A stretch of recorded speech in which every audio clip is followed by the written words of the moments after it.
Hey guys, welcome back to Couples Chronicles with Your boy Lloyd. and Afiya.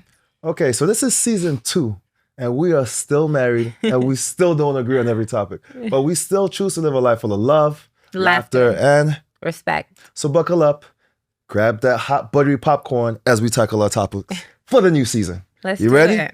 All right, here we go. Topic 1.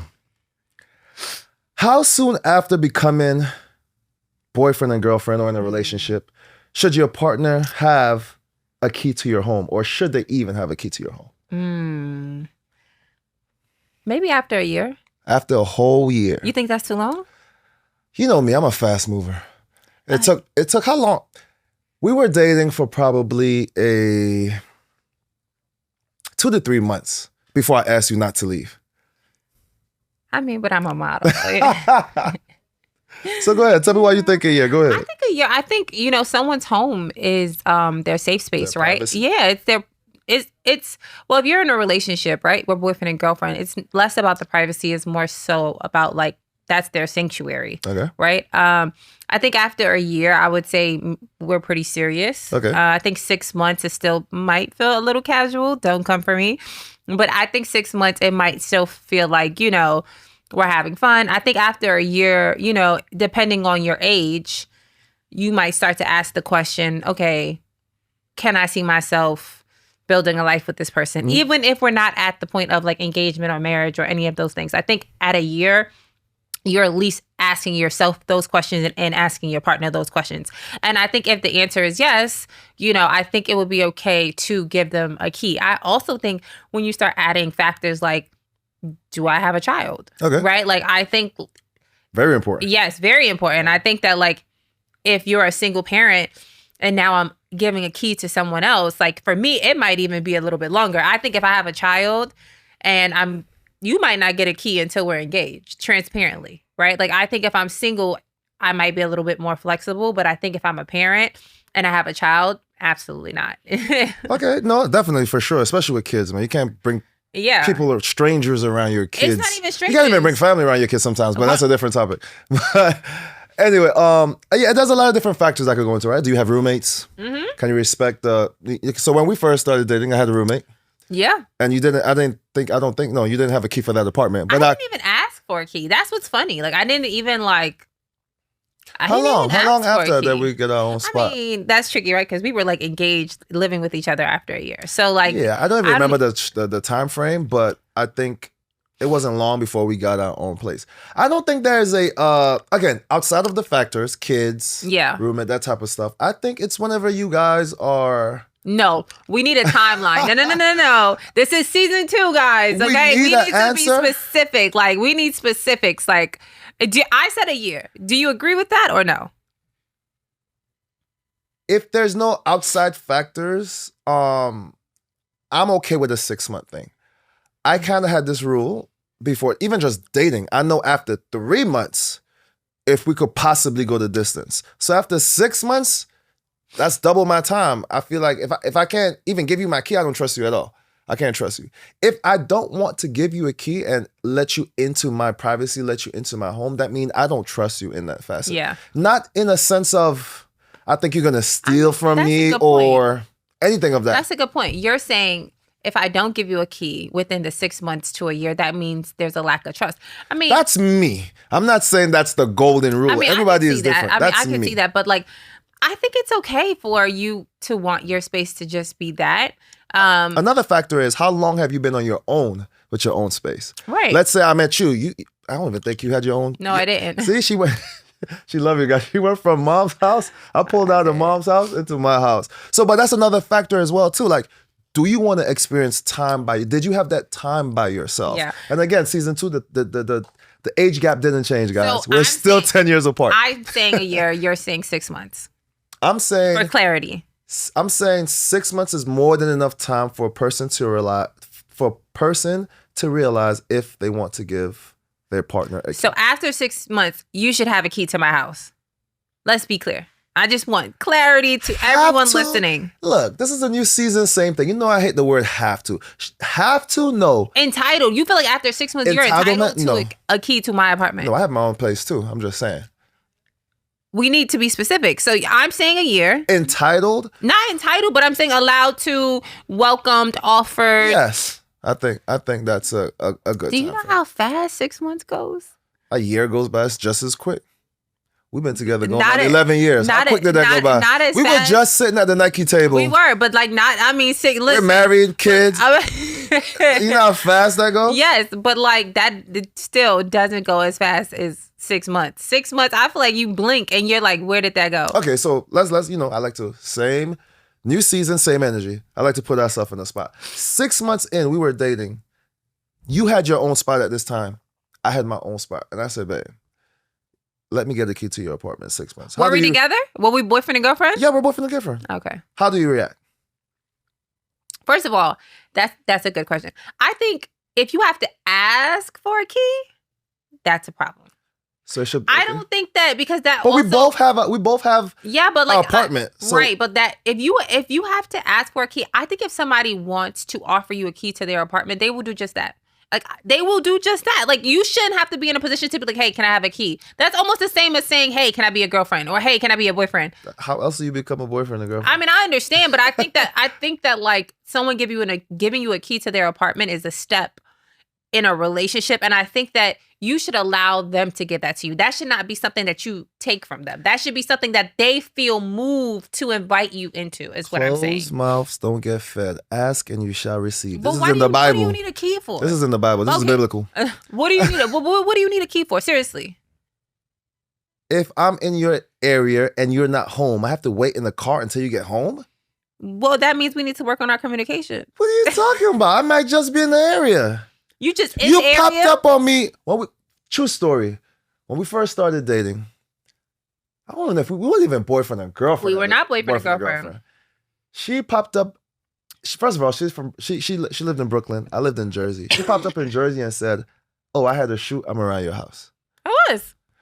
So if you could casually pop up to around my house when we're just talking, Right, you but trying if to tell me you- when I'm dating, I can't be around your house and be like, "Oh, you're getting off at 6 when I'm here. I'm gonna just wait here for you to I come." don't know. Somehow I feel like I still think that should be something that the person allows you into. So I don't that you're not necessarily think- comfortable with me in But your that's house okay without by too. yourself. That is okay. So But- then it brings me back to my point when I said, you don't trust me in your space, which I is don't think- fine. But I don't even think Yes, it's that deep. Some people just like their space. No, it's that deep. It's a trust factor. It's not, because trust means I think you're going to steal from No. me. Trust means I think That means you maybe don't you're feel comfortable with me in your house. I think if you're living by yourself and you've been living by yourself for quite some time, and now you're in a relationship, and now your partner is saying, hey, I would like a key to your apartment. I don't know. I just think that should be something that you invite them into, not something that they're demanding of you, or even putting you in a position to require of you. Like, I think if you're moved to say, hey, I think we're at that point in our relationship, you do that. But if you're not there, it's okay to not be there. And somebody, I'm sure there's a lot of single people listening that have their own place, and their home is their sanctuary. And it really is a movement to be to a place where you're like, you know what? I'm ready to share my sanctuary with you. There are some people that's like, I love my partner, but go home. Like, I love you. I mean, you're not ready to be in a relationship, a committed relationship. But that some people would disagree with you. Some people would say, "Hey, that's how long distance relationships thrive." That some people. I remember, there was an that interview. means you're not ready to be in a close proximity There was relationship. I disagree. Excuse me, guys. There was a interview with what is her name? The actress from Moesha. I'm sorry. The Brandy? No, Or the- not oh, Brandy. I'm like, the mother. what? The mother. We just watched it in Dang, the what is movie, her? on But TV. needless to say, her and her husband have, cohabitated in different spaces for almost their entire marriage, and they're thriving. It doesn't mean that you're not ready for a serious relationship. It just means Do you that, like, honestly believe that? So if I told you I wanted my own apartment, I would say we're not meant for each other. That's me and you. so why are you coming at me like I'm saying something ridiculous? No, I'm not. I'm just saying that there are relationships, where they love their space and their space works for them. And all I'm saying is there are some people where Don't be in a relationship if you love your own space. listen, all I'm saying is some people, especially if you've had your own apartment for quite some time, and you really like having your own place and your own space, and that helps you show up better in your relationship. It would be a lot for you to be like, hey, like after 6 months, here's a key. Or you just do it when you're ready. And there's nothing wrong with doing it when you're ready. Like, I don't think there should be applied pressure there. if we're dating for 2 years, let's say, and this is me being drastic. You know, I always like to go super far out. One of my really good friends, I think she said she was with her partner for 4 years. And they didn't have, and she didn't, they didn't live together. We wouldn't have made 4 years. We wouldn't have made 4 years. I'd have been like, again, it's not even the pettiness. It's not like, it's not the I have to, it's the why not. You done tell me you love me. You done introduce me to your parents. Yeah. You done told me you see me spend the rest of your life. It's almost like, you know what? I can parallel it to people that like kids, but don't want kids of their own. It's almost like, oh my God, your kid is so cute, but take them back home. Like, you know, there is like a pleasure in being able to give them back. They're not in a relationship with these kids. I'm in a relationship, a committed relationship. I agree, but then there is a season where you're like, you know what? I might be ready to have my own kids, you know, but in a certain season, I'm not there yet. You understand? Like, does that make sense? In certain seasons in your life, you will say, you know, oh my God, you're so cute. This kid is so cute. And be happy that that kid can go back home and return back to their parents. And then there will be another season where you're like, you know what? I'm ready for the kid to stay. I'm ready to become a parent and for this to be a full-time thing. I think it's the same thing. I don't think it's that you don't like kids. I just think at certain times, in certain seasons in your relationship or even your life that you might be ready for these things. If you don't want kids, you can't give your kids back. So don't have kids. I can't give my kids back, which means I don't want kids. I don't want the full-time responsibility of kids. You don't want the full-time responsibility of being in a relationship, a committed relationship. That's deep. So then don't be in a relationship. That's deep. Cool. So you think that because I'm not ready to give you a key after 6 months, that after we're committed to each other? Yes. That you're not ready to That you're not ready to commit to me, yes. Y'all gonna have to tune in. Tune in, chime in. Spice. Give me your thoughts. Nice, because I don't know. 6 months? I'm not saying that's the line, but at some point, you saying a year, what happens if the person pushed past a year for you? Then what? What does that mean for you? Like they make it past a year? Like a year comes and I don't offer you the key. Then what? What do you think? How do you feel? I think after a year, it's fair game to have the conversation. And if I choose not to, how do you feel? I would ask why. Like, what is it? And then like, you're just accepting of it. And no, you don't have to be, but it might really bother you to say, hey, listen, I do want to be in a relationship with somebody that feels comfortable with allowing me to have a key. And then after a year, you might be like, you know what? Like, this isn't working for me. You know, but I do think after a year, you should be able to have those honest conversations. It feels a little less casual, is what I'm saying, after a year. I think 6 months, we still hanging out. 6 months, I almost asked you to marry me. So anyway, let's move on. Yeah, we still hanging top. Let us know your thoughts. Chime in. Anybody who have experienced that, same thing. You know how that goes. Question number 2, I'll pose. You want to pose it? You want to ask? I think you asked the first one. Let's see. Ooh. If you lose attraction to your partner, is the relationship over? If you lose attraction to your partner, is the relationship over? I think it can be over. I think it can be revived. There's a lot of different reasons I feel. Have I experienced it? Maybe I can't really, I have to think longer than that. But there's a lot of different reasons a person can lose attraction for you. Mm-hmm. First thing we think about is what? Physical, right? Mm-hmm. But that's not always the case. I like to draw back. I remember I dated this one girl. This is for like on and off for like 5 years. This early on. This is like 18 to like 22, 23. And the reason I lost attraction for her wasn't her appearance. It was every time that we were together, she lost herself. She became unmotivated. And you know me, I love motivated people that's driven, going out to do something because I'm that way. Yeah. And I want us to feed off each other's energy and drive so that we both can thrive. Right. So that is 100% you. That is definitely you. That's how I am. I've always been that. That might come first, actually. But. So every time we got together, first of all, okay, when we're together, all she wants to do is come to my apartment and be up under me. As soon as we break up, she's in the gym, new energy, new me, getting promotions at work, come back to me, she's back into my bedroom. She didn't want to do nothing else. First of all, there's nothing wrong with wanting to lay up under your man. If it takes away from you and your potential and your capability of moving forward, yes, that is a big problem because I'm here to grow and build with you. Yeah. I'm not here to stay stagnant. Yeah. So again, we see the physical and think it's just the physical, but there's a lot of different reasons. I think we have to be honest with ourselves, and we have to be confident enough to tell our partner these things. Yeah. Despite, and you're one for that. Despite how one may feel, you'll voice your opinion and deal with it. I'm a little bit more calculated, where I kind of have the conversation in my head and like, okay, if I say this, you're going to say this. So let me try to avert this and say it this way. You're like more straight.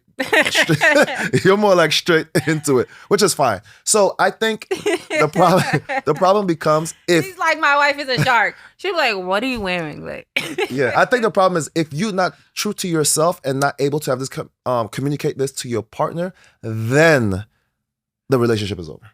Yeah. I also think too... So I heard this conversation, something similar on the Steve Harvey show, which made me think about this question, right? And the girlfriend told this to the boyfriend.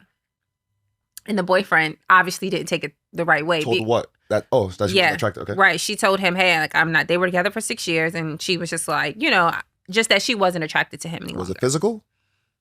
Yeah, I guess so. Okay. And so, first of all, Steve took it the wrong way. Steve was like, go get you another girlfriend, right? He was triggered big time. But I think when it came to him, he shut down, right? Like, when she said she wasn't attracted to him, he mentally and emotionally checked out of the relationship. It's hurtful. Right, it is. However, I think that it's necessary because I think that, to your point, right? If you're saying the unattraction is physical, that's something you can work on. If the unattraction is motivation and drive, mental, emotional, that's also something that you can work on. But if you're in a relationship, or even if you're married, you need to figure out where is that lack of motivation coming from, right? Because imagine your partner is depressed. Sometimes depression is silent, right? And now they're not motivated. Sometimes depression is loud. You understand what I'm saying? Insert the mental health ad here. But I think that,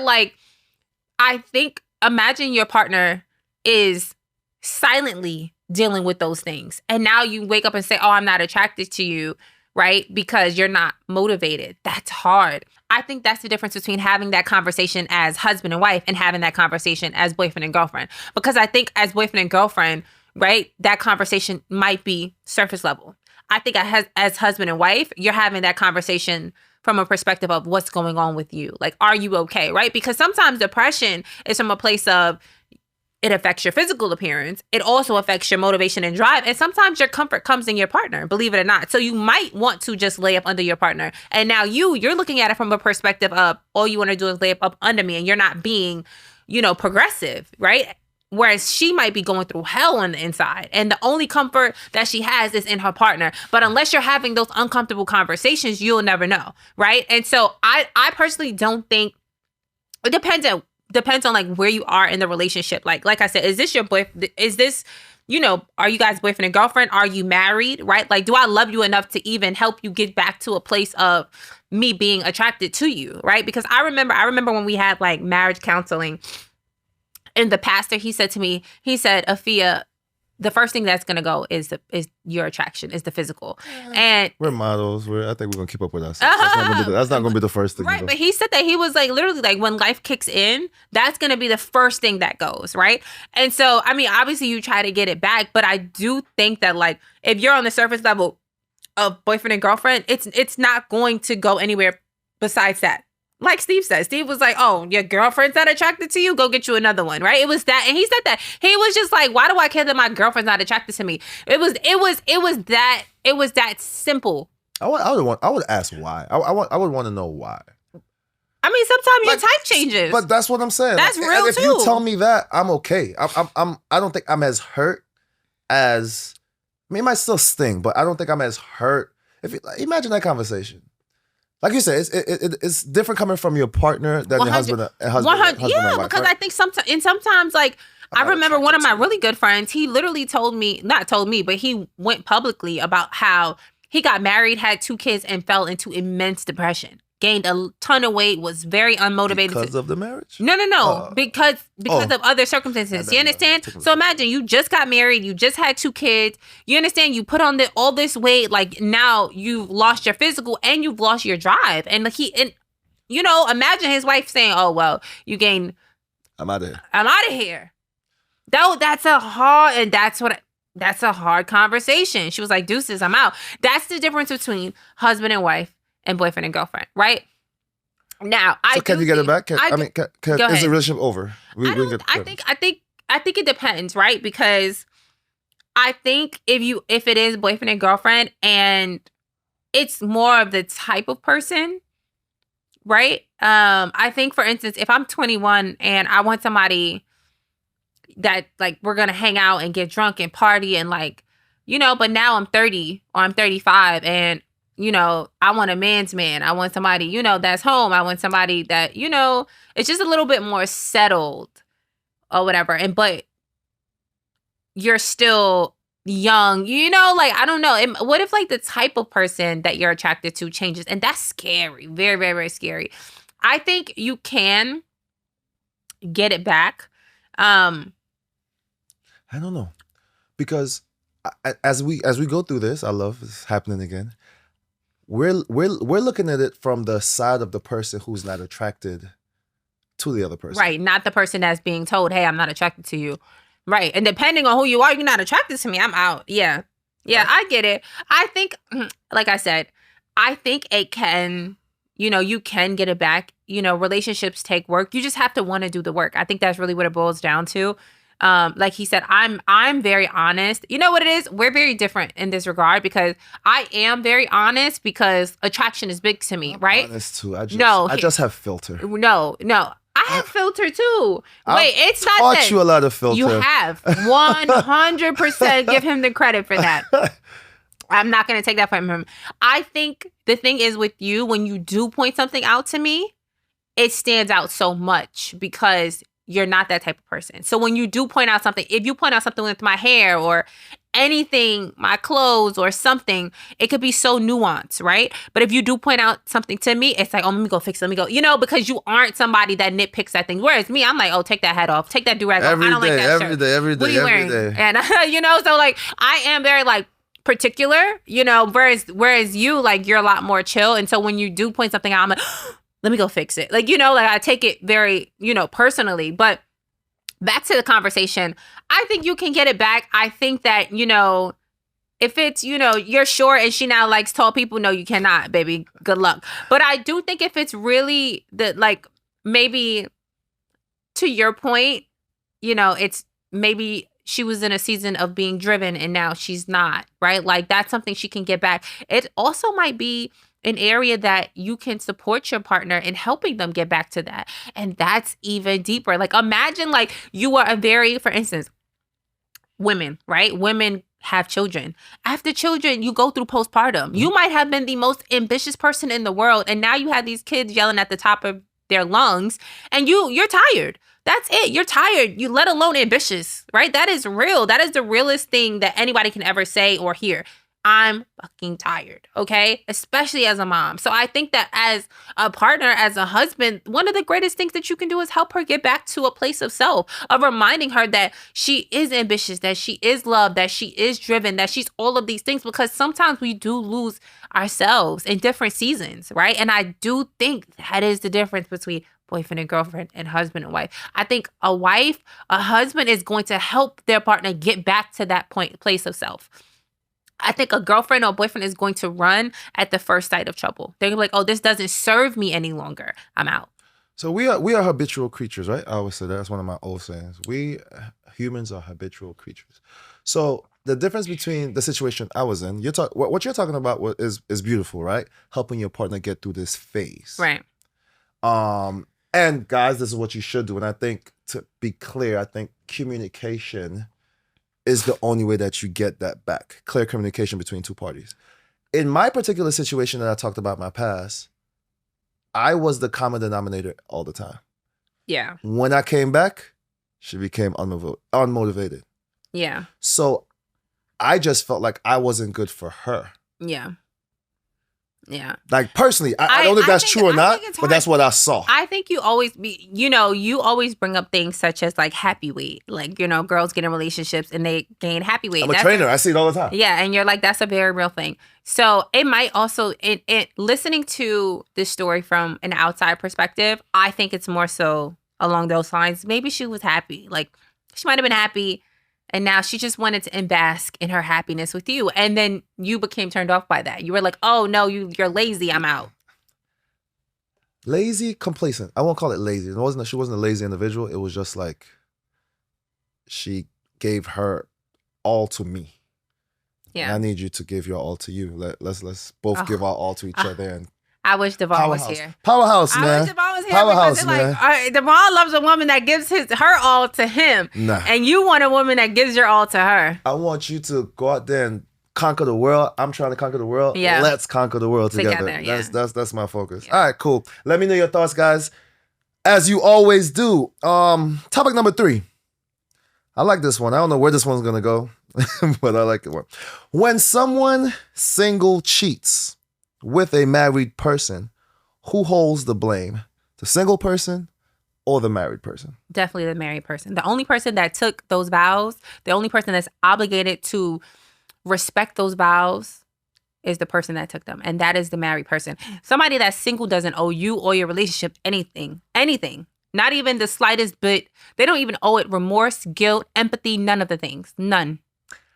I agree with you to an extent. Why is it, and I'm going to say, I'm not going to say women. I was going to say women. Let me change it. Why is it that people get mad then with the other person and not their wife or husband or their partner? I think because it's from the perspective that you would assume that someone outside would respect the covenant of marriage. And I think it's more of that, like, he's married. You should respect that. Like, why are you pushing up on him or even sleeping with him or entertaining it with him or engaging in any type of activity that is not, respectful to the relationship? Why are you doing that if he's married, if you know that, right? But the reality is the only person that is supposed to respect the relationship and protect the relationship is the person that took those vows. And that is hard. I remember my mom told me that. And that's the truth. Like, my mom's been married for like 40 years, guys, literally 38 years. And his parents have been married for like 50 years. So like, these are conversations that she's had with me. And it's true. I mean, if I'm single, you also have to think about it from a perspective of someone that's single, right? Like, sometimes, believe it or not, someone that is married, unfortunately, if their 50% to you is 100%, but you're receiving it as 100%. You understand? Somebody that's married is giving you 50% or maybe even 25%, but that's your 100%. They're okay with being a side chick. They're okay with, being the person that you call sometimes because you're giving them what fills them up 100%. Even if you're only giving them 25% of you or 50% of you as a married individual, because you're giving your wife, let's say the other 50% or maybe the other 75% and you're giving them 25%, but they never had a man that has filled the emotional well that they're sinking, right? Like, the emotional, sometimes it's financial, all of the things, the physical, like the sex is good, the money is great, he's attentive, he's emotionally available, all of it. They're checking all the boxes, but he's married, right? For them, their 100% is being checked, although he's only giving you 25% of him. So that's why someone that's single is happy being happy being the side chick. You ask, how did I end up a side chick? That is how. That is why. That's the truth. People are angry with the side chick and the side guy. I was gonna say a word, can't say. So you're saying that who holds the blame is the married person. Absolutely. Because they're the only one that took those vows. Absolutely.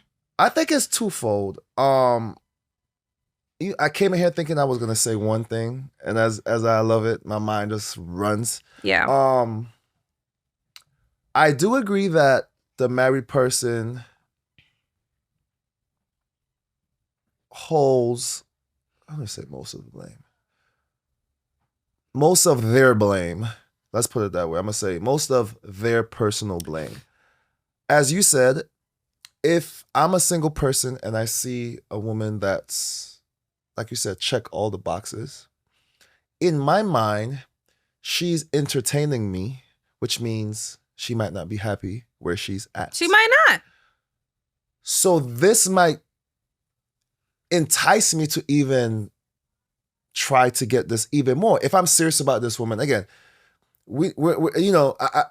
I don't want to say this casual, just I'm trying to have sex with a married woman. And Yeah, you're trying let's to. say I'm trying to actually build something. Let's make it more serious. And the person is married. Now she's entertaining me. So one must assume that she's not happy or something is off in the marriage. Potentially. Am I to now, we talk about blame, to come to you and say, like, the logical thing in my mind, respectful thing in my mind is saying, or I like to say politically correct thing to say would be, hey, you're married. I know you're going through a thing. We have a connection. Fix what problem you have or don't fix it. But when you're finished, I'm here. I would love to do it. That's the correct thing to do, right? But the selfish people that we are, the human beings that we are, want this now. We want it here at the moment. So I'm going to fight and push for it. And that's why I say the single person holds some degree of blame. Because, again, logically, I know it's wrong. Like, I know the right politically correct thing to do, which would be, if this is not working, come back to me. Let me ask you something. Okay. What does the single person owe the marriage? What do they owe you as a husband? Nothing. They owe you. They're not. They don't owe you anything. They're not. You don't owe the marriage anything. You're correctly correct. But I owe myself. If I want to say I'm an honest and I don't even want to say good person, but you know what I mean? Like the only thing that they're obligated to do is feed what makes them happy. And at the moment, that is pursuing your wife. You sound like me. So and that's really hard, right? That they don't owe the relationship. The only thing that they owe is to make themselves happy. And if that is pursuing your wife or the husband, that is what they're going to do. But they don't owe the wife anything. They don't owe the relationship anything. They don't even owe it to themselves to be a good person. The only thing that they're focused on is, I want to be happy. And right now, this person makes me happy, despite the fact that they're in a relationship or that they're married, right? And that's the hard conversation to have. But that is how people end up cheating all the time. People cheat every day. Every day, B.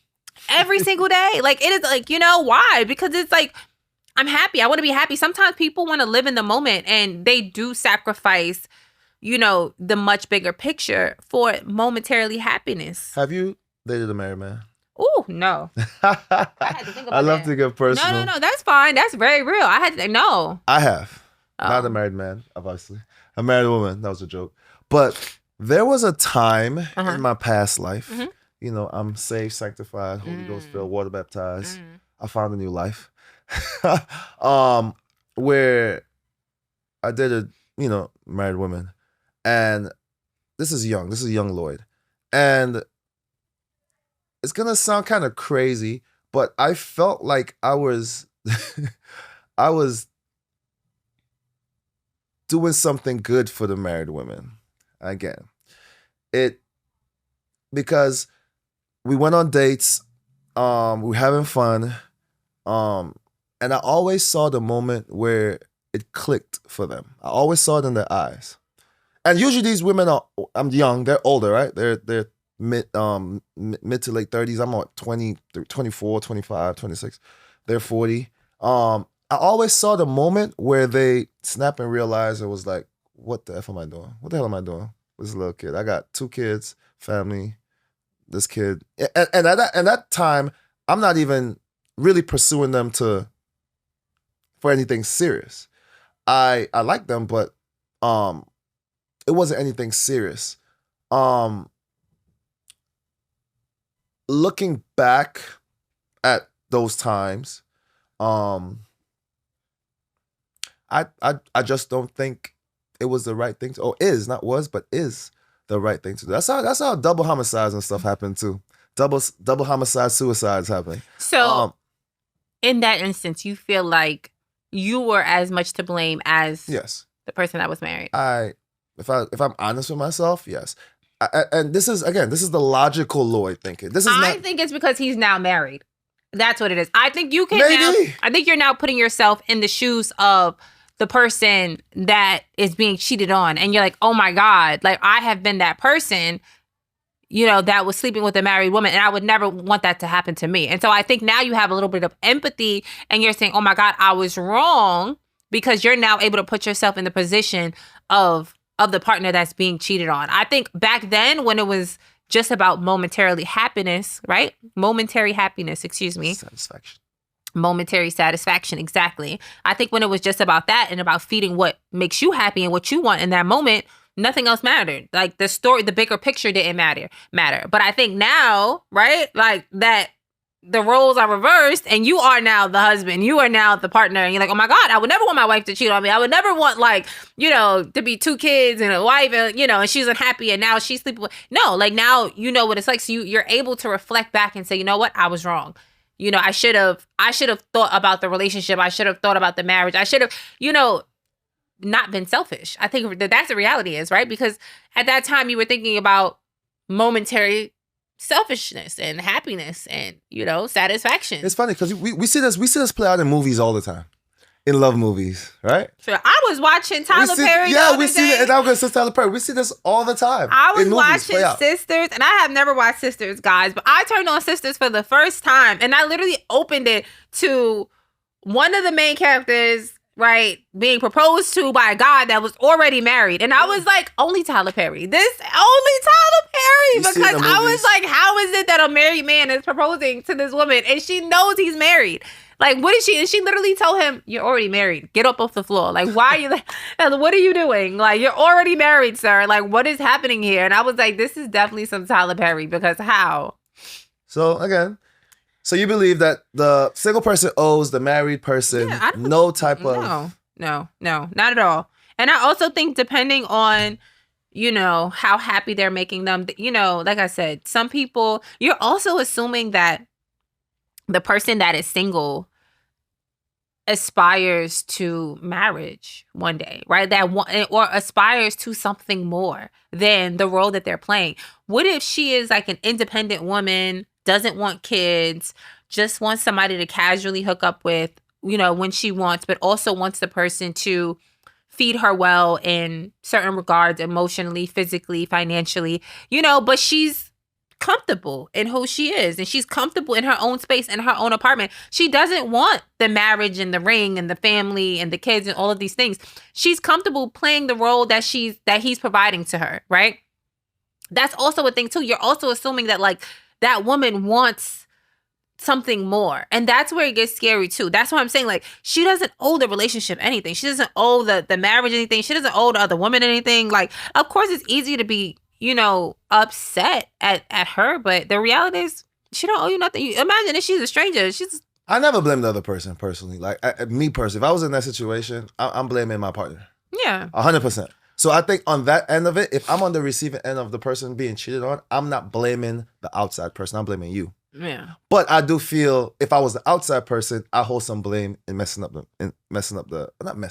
but involving myself into the I think the thing is, right, or like relationship rather.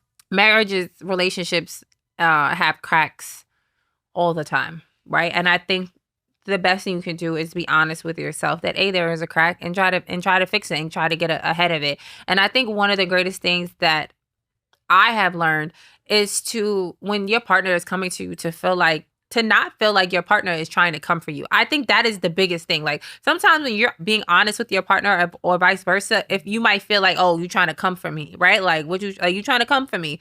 Same thing as when she said she's not attracted to you.